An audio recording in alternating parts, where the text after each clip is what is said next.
Hey guys, a video on silver and gold. Yeah, silver has dropped too much here. Like we have hit the 86 even, I think. Yep, from this low to this high. So for this to be a wave 2, it has now decreased in probabilities by a lot. Okay.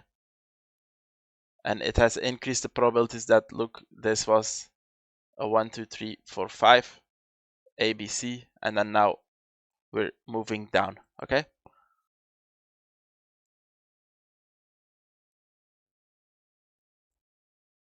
I want to zoom out here quickly. Yeah, look, we're very oversold, so this might try to consolidate here a little bit for a while, but we have to be aware that we can push now. The door is really open to go to this range here with the 1-to-1 taken from this low to this high.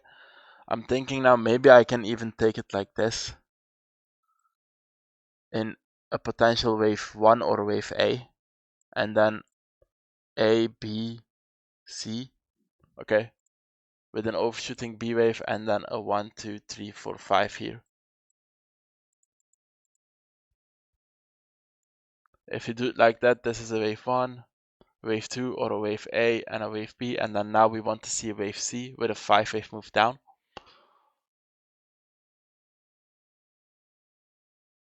One, two, one, two, and then you have more 1-2s here. Now this is your third, and then I think this might grind like this to the downside. Maybe not aggressive as how it was today anymore, but really with the 8-6 hit and with the volume here,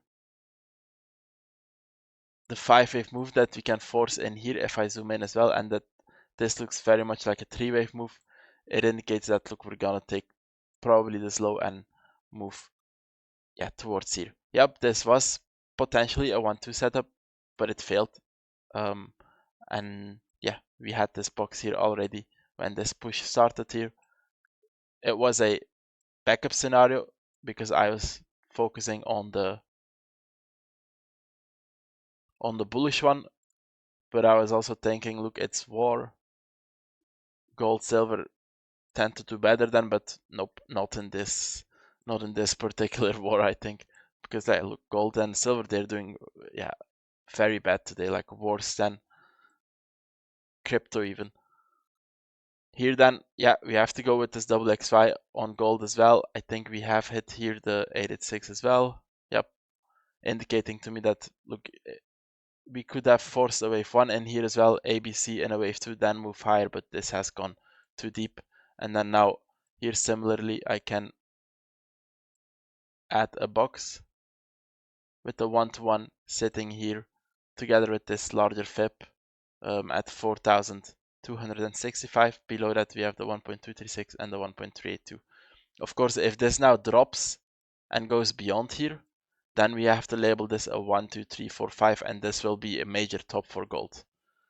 If you want to be bullish on gold, we have to label this an ABC and hold this area and then try to move higher again. Okay, if I zoom out here,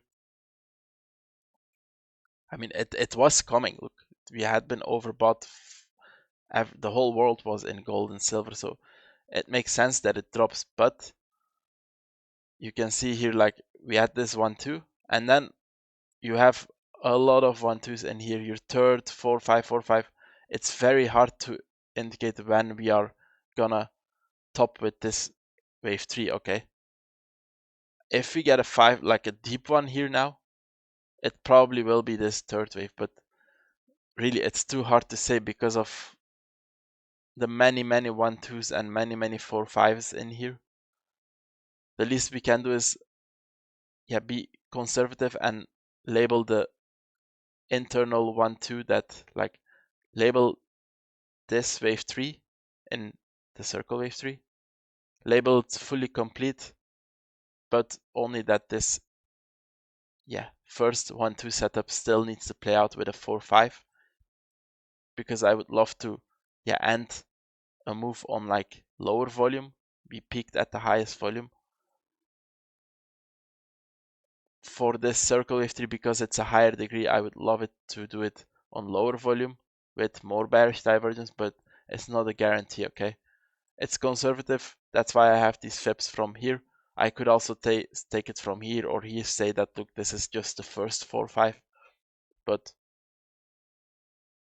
I'm playing it like this, and yeah, this is the first level to watch. Of course, if you have confirmation that it's gonna be the larger third that tops here, I'm gonna move it down, but you can see like the fib box stays approximately the same, and structurally we have this range here that is gonna be important if we drop that deep, okay? Because above this we have like this is nothing. This is like just printed green, green, green all the way through.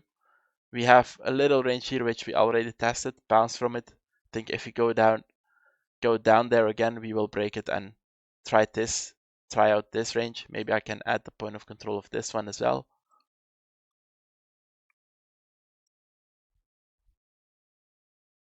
Together with then these fibs that I took from this, I'm gonna remove this internal labeling here.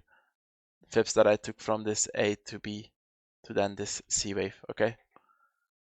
And then yeah, we had this 1-to-1 here already from a few videos back as well, comparing the length of this wave 2 with the length of this wave 4. I said that, look, this is pretty small in time, so it can extend. Yep, we had a potential 5-wave move if we forced it. We tried, but it failed now, and yeah, this is the zone to watch, and we'll take it from there if we can get there, okay? Thank you for watching. I'll see you next time. Bye-bye.